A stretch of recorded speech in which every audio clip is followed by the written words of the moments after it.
My name is Marion Blake. I'm 61 years old, and 3 nights ago, my daughter-in-law shattered a plate of pasta at my birthday dinner, on purpose. The red sauce splashed across my shoes like blood, and my son told me to leave. I walked out humiliated, but something inside me woke up. You ever reach a moment so painful, it forces you to stop being quiet? That night, I remembered who I really was, and once I did, everything changed. Maybe you've been silent too long too. If you have, let me tell you a story, then tell me yours. The sound was unmistakable, a sharp crack of porcelain meeting tile, followed by a hush so heavy it swallowed every conversation in the restaurant.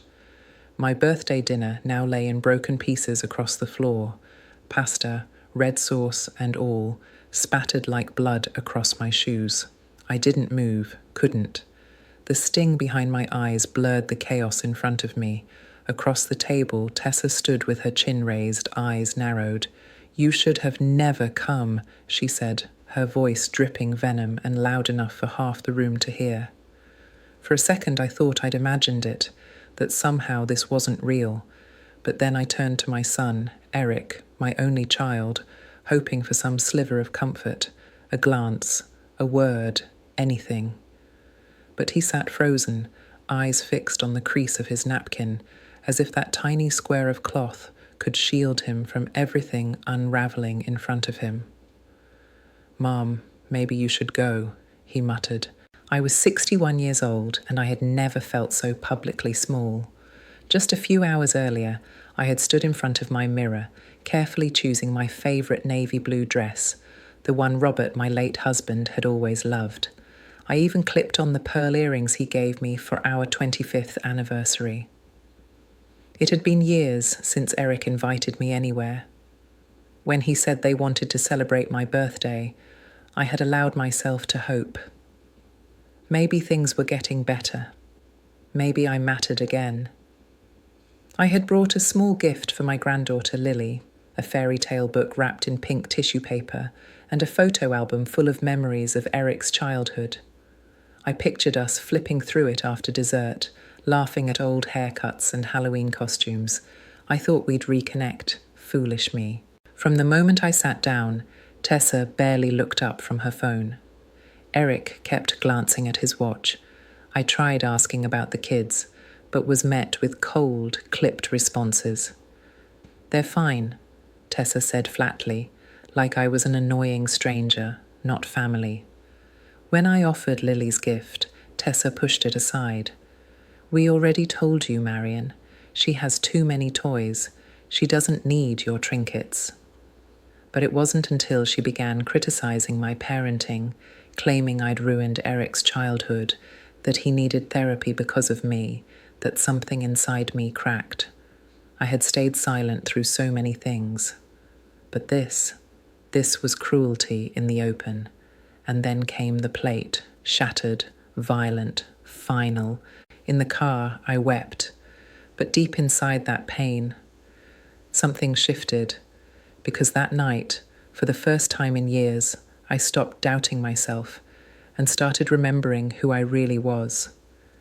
I didn't sleep that night. I sat curled in Robert's old recliner, wrapped in the same shawl he'd given me our last Christmas together. Outside, the wind stirred the trees. Inside, my mind wouldn't stop replaying that dinner. The red sauce, Tessa's words, Eric's silence, over and over, like a movie I never asked to watch. My thoughts drifted back through time, Eric's first steps across our worn living room rug, his piano recital in 6th grade, the nights he'd crawl into my lap after his father died, his small body trembling, his fingers gripping mine like a lifeline. Robert had passed from pancreatic cancer when Eric was just 12. From that moment on, it was the two of us. I worked 3 jobs, sometimes 4, just to keep the house, pay for Eric's school clothes, groceries, everything. I gave up dating, travel, even sleep. Every decision I made, I filtered through one question. Will this be good for Eric? That wasn't motherhood to me. That was survival, love, duty. Somewhere along the way, though, I lost him. It hadn't always been so strained. When Eric first married Tessa, I was happy for him. I saw the way he lit up around her. I told myself to give them space, to respect boundaries. Phone calls became shorter. Holidays became maybe next year. I excused it. People grow up, they build their own lives. It's normal, right? But normal slowly became distance, and distance became exclusion. I was allowed in, but only on their terms. Scheduled visits, smiling photos, no warmth, no real connection. The kind of presence you allow for appearances, not love. Still, I stayed hopeful. I kept sending birthday cards, left voicemails checking in, mailed Christmas gifts for the grandkids, even when I never saw them wear the clothes or play with the toys. I told myself it was just a phase, that one day Eric would remember who I'd been for him, not the mistakes, not the disagreements, the love. But that dinner, that wasn't a cold shoulder, that wasn't polite distance, and it broke something in me. After years of wondering if I'd done too much or not enough, I finally asked the questions out loud. Was I too protective, too involved after Robert died? Did I love Eric so hard that I accidentally smothered him? But then, under all the doubt, I heard another voice, quiet but firm, one I hadn't listened to in a long time. No, it whispered. You gave everything. You were more than enough. And just like that, something inside me shifted. I stood up, made myself a cup of coffee, and opened a drawer I hadn't touched in over a decade. Inside was a yellowed business card, tucked under some old utility bills. Richard Calloway, attorney at law. One of the few people who'd known Robert as more than just a contractor, a family friend. I picked up the phone and dialed.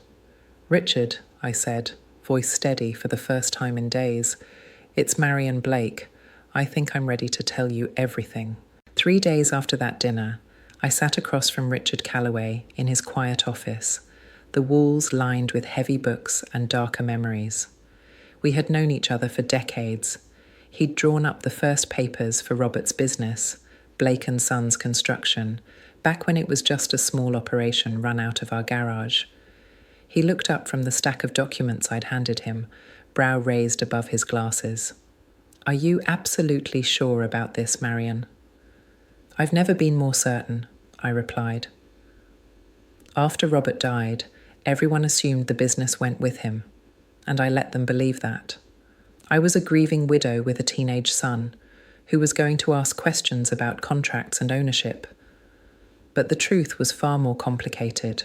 After the funeral, I didn't just keep the company going, I quietly expanded it. I studied contracts at night while Eric slept. I negotiated with suppliers, learned to manage budgets, hired and fired, made the big decisions. On paper, Blake & Sons was still Robert's legacy. In practice, it became mine. But I never put my name on the door. I chose a quiet life, a modest one. I stayed in the house Robert and I bought in our 30s. I clipped coupons, drove an old sedan, and let the neighbours think I was just another retiree scraping by. No one, not even Eric, knew that I owned everything. The company, the assets, the investment accounts, even the trusts.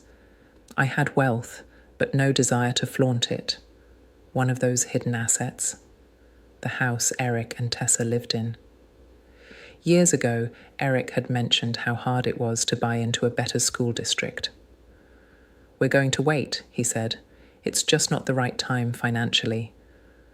I can help, I offered gently. No, Mum, he snapped. We don't need your money. So I stepped back. Then I stepped in, quietly. I bought the house under a holding company tied to Blake & Sons, arranged a private sale. On paper, Eric believed he'd gotten a great deal from a motivated seller. In truth, every mortgage payment they made went into a trust I created for Lily and James. Even the platinum credit card Tessa loved to flaunt, that had been mine too, a secondary account I covered every single month. She thought it was a generous line of credit from Eric. He had no idea it existed. Every facial she booked, every handbag, every wine-soaked getaway in Napa, that was me. Quietly funding a lifestyle she used to look down on me. Richard flipped through the files, lips pursed. Let me get this straight. You still hold the deed to their home.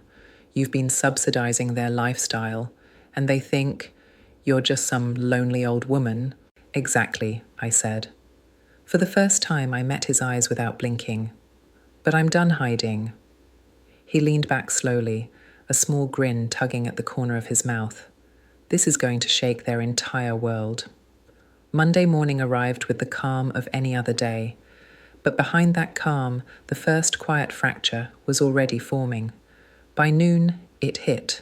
Tessa received the letter first, hand-delivered by courier, official seal and all. Inside, a formal notice. The platinum credit card she'd been using had been permanently frozen. The account, previously tied to a trust under my control, no longer allowed her access.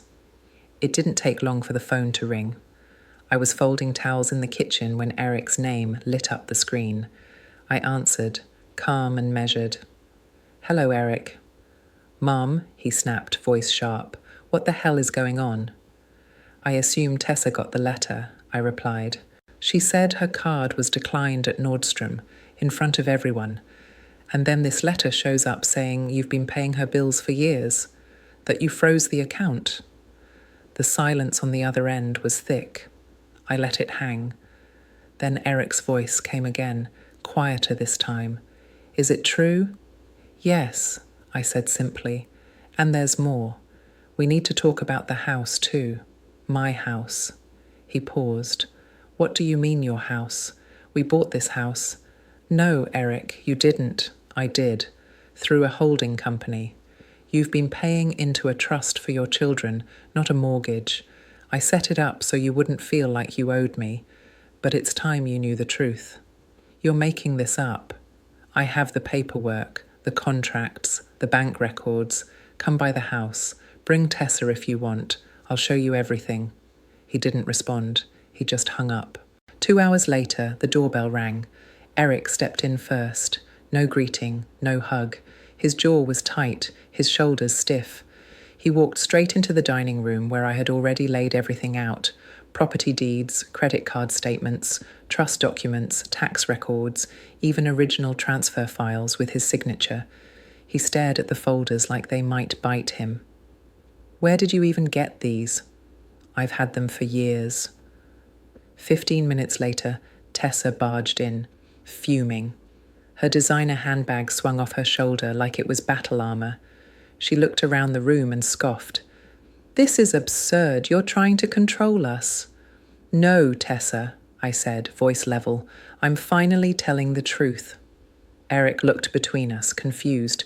He picked up one folder, then another, his hands trembling slightly. I don't understand.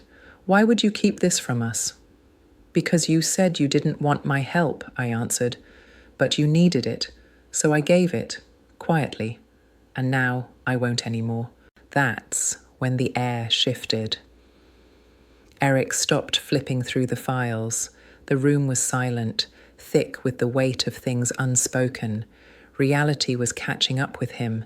The truth wasn't just uncomfortable, it was devastating. And the worst of it, the weight of truth sat heavy in the room. Eric stood in silence, flipping through page after page, mortgage statements, trust documents, payment logs, all carefully preserved. Tessa paced behind him like a caged animal, eyes darting between me and the folders like she was searching for an exit that didn't exist. You never let me see any of this, Eric said, voice low, almost dazed. You never asked, I replied gently.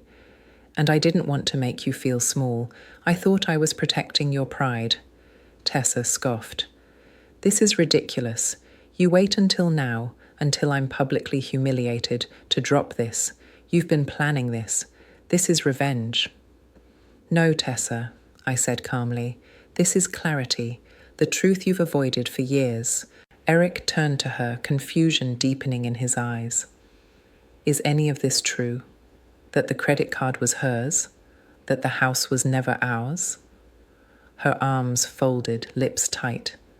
She's twisting everything. She's always been jealous of me, you know that. But Eric didn't answer.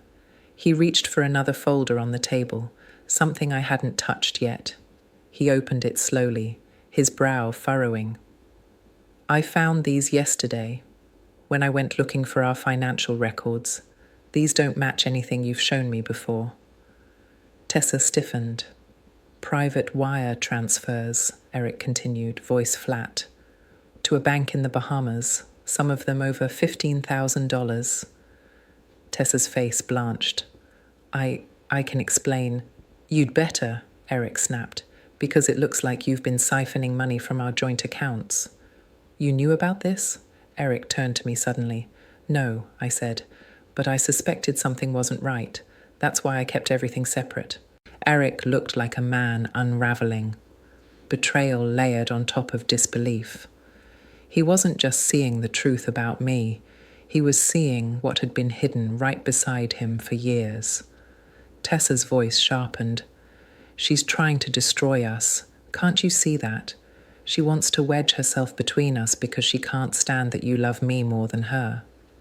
I don't want to be in competition, I said simply. I never did. Eric stared at the floor, one hand pressed to his temple. You told me she refused to come to Lily's baptism. I was never invited, I said quietly. You told me she mocked your parenting at Thanksgiving. I wasn't even there.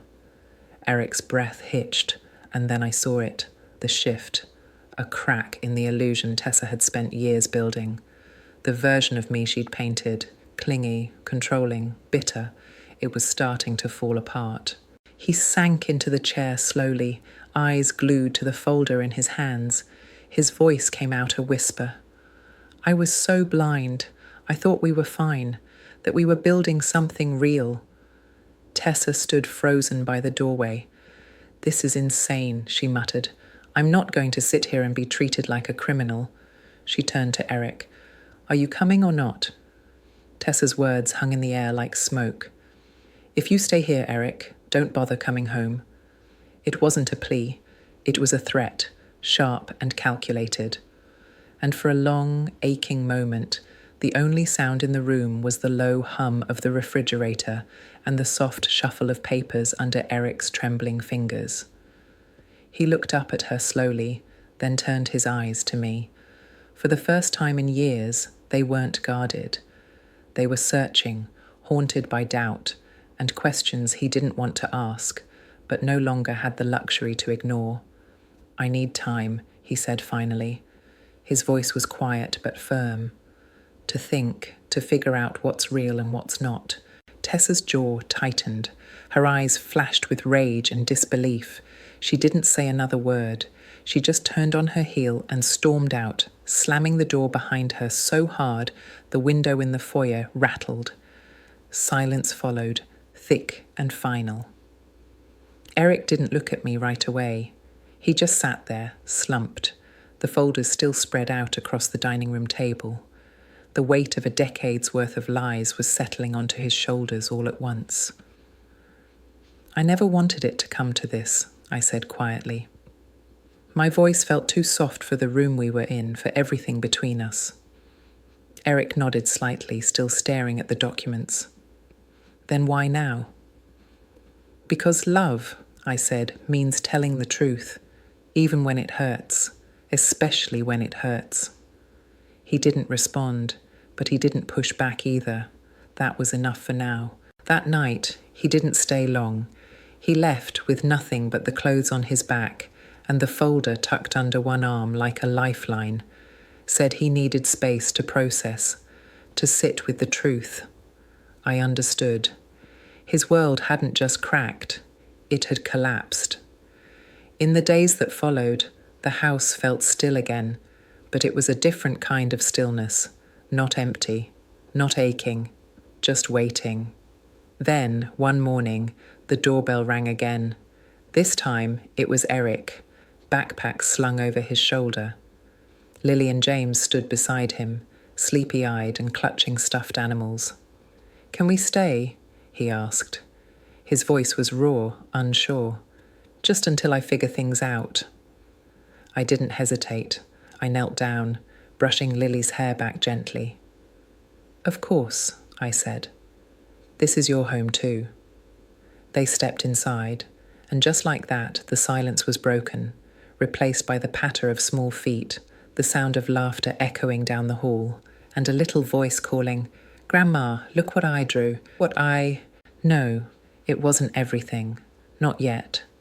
Life didn't transform overnight, but it shifted, subtly, meaningfully, in the small spaces between breakfasts and bedtime stories. Mornings began with the scent of cinnamon toast and tiny feet racing down the hallway. Lily insisted on cracking the eggs for breakfast, even if half ended up on the floor. James took it upon himself to feed the cat, despite the fact we didn't have one. We all played along anyway. Eric took a leave of absence from his firm. His days were now filled with job applications, school drop-offs, homework help, and ballet pickups. At night, we'd sit on the porch while the kids played in the yard, the wind chimes clinking softly above us. There were still moments of awkward silence between us, but the bitterness was gone. In its place, something fragile but real began to grow. One evening, after the kids were in bed, Eric turned to me with a mug of cocoa in hand. "I don't know how you did it," he said. "Did what?" "Raised me alone. Built a business, held everything together, and still managed to be kind." I smiled, quiet but full. 1 minute at a time. Some days, that was all I had. He nodded slowly, like he finally understood the weight I'd carried for so long. The next morning, I picked up the phone and called Richard. "I want to go public," I told him. "No more hiding behind Robert's name." "You're sure?" he asked. "I'm ready." A week later, the announcement went live. Marion Blake, revealed as CEO of Blake & Sons Construction, made headlines across the regional business community. Some people were shocked, others were impressed. A few called to apologize for ever underestimating me, but none of that mattered as much as how it felt walking into that office Monday morning, not as a shadow, but as a leader. Later that week, I called my old friend Helen, who had long since retired to Santa Rosa. "I'm hosting a dinner," I told her. "Small, just friends." She laughed. "You? Hosting again? I thought you swore off entertaining forever." Life's too short to wait for someone else to make the first move.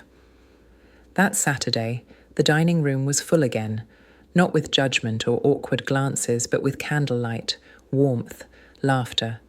Wine glasses clinked, old songs floated through the air. For the first time in years, I wasn't just watching life pass me by, I was in it, fully. Tessa, on the other hand, was unraveling. The divorce proceedings moved faster than anyone expected. Weeks of angry texts and legal threats dissolved almost overnight when Tessa abruptly dropped the custody fight. Eric walked into the kitchen one morning, holding a manila envelope from her lawyer. Inside was a signed agreement, full custody to Eric in exchange for a lump sum payment, and the assurance that he wouldn't press charges for financial misconduct. "She's been living with him," Eric said, holding up a grainy photo of Tessa boarding a plane with a man none of us recognized. "Miami, apparently. Missed 3 court dates. She's been out of state for a month." I stared at the picture. She had walked away from everything, including her children. "She said," Eric added bitterly, "she was never meant to be a mother." And just like that, the chapter closed. Not with a bang, but with the sound of a door finally blessedly shutting. After the dust settled, Eric sold the old house, the one he'd once believed was his. Without hesitation, he placed every penny of the proceeds into the trust I'd set up years ago for Lily and James. "This money should be for them," he said. "Their future, not mine. I'll rebuild on my own terms." And I believed him, not just because he'd finally seen the truth, but because he was doing something with it. turning pain into purpose. That was something I recognized. That was growth. One crisp fall evening, while the kids played barefoot in the backyard, Eric and I sat on the back steps sipping cocoa. "I've been thinking," he said. I raised an eyebrow. "Uh-oh." He smiled, but there was a seriousness in his tone. "Maybe it's time we find a new place, not just for me and the kids, for all of us." I blinked, caught off guard. "You mean you want us to live together?" He nodded slowly. "We've spent enough years apart. I don't want to lose another decade trying to fix what's broken from a distance. It's time we build something new, together." The words hung in the air, soft and real. My throat tightened, but this time from something warm, not painful. "Yes," I whispered. "Let's start over, as a family." 6 months later, we stood in the foyer of our new home, a light-filled craftsman with wide porches, squeaky floorboards, and a backyard big enough for Lily and James to run wild. The scent of fresh paint still lingered in the hallways. The wind chime David had given me for the old house now hung by the kitchen window. Eric had insisted on splitting the cost. His consulting work was stable, his confidence returning. "It's not about money anymore," he said. "It's about partnership. You and me, equal parts of this family." I had never felt prouder of him. That same week, I finalized my new will. Everything I owned, my shares in Blake & Sons, the savings, even the proceeds from the sale of my old home, was now set to go equally to Eric and the grandchildren. Not out of guilt, not to correct the past, but because I had finally stepped into clarity, into peace. One night, after the kids had gone to bed and the house was wrapped in the stillness only love can bring, I sat on the porch, alone. The stars were bright, the kind of night Robert used to stare into with wonder. I closed my eyes and whispered into the breeze, "I think you'd be proud." Just then my phone buzzed, a text from Martha. "How's the new place?" I smiled and typed back, "It finally feels like home." Her reply came almost instantly. "Of course it does. Home isn't a place, it's who you share it with." The weeks that followed were filled with the kind of joy that sneaks up quietly. Slow mornings with cartoons and cereal, school runs with mismatched shoes, bedtime stories that turned into giggle fits under the covers. We weren't perfect, but we were trying, together. Eric started cooking again, something he hadn't done since college. Lily became obsessed with drawing unicorns on every flat surface. James lost his first tooth and insisted on writing the tooth fairy a thank you note. We laughed more, breathed easier. There was still healing to be done, but it was happening one messy, beautiful day at a time. For the first time in a long time, I felt seen, not just as a mother or a grandmother, but as myself. And piece by piece, I began reclaiming my own story. I didn't need to disappear to be supportive. I didn't need to silence my truth in the name of peace. I could be present, powerful, and loving all at once. Love isn't silent sacrifice. It's not shrinking yourself to fit into someone else's comfort. Real love tells the truth. Real love shows up, even when it's hard. And sometimes real love means letting things fall apart, so something better can take its place. I know not everyone gets that moment. Not everyone gets the chance to rebuild. But if you've ever felt pushed aside, erased by the very people you gave everything to, I want you to know you are not alone. This story wasn't just mine. It's for every mother, grandmother, or person who gave their heart and was left with silence in return. It's never too late to remember who you are. It's never too late to begin again. Now I want to hear from you. Have you ever been underestimated or pushed aside by someone you loved? Did you ever get the chance to speak your truth? Share your story in the comments below. I read every one, and you never know who your words might help. If this story moved you, even just a little, like it, share it. Subscribe for more powerful human stories like this one, because someone out there might need this reminder.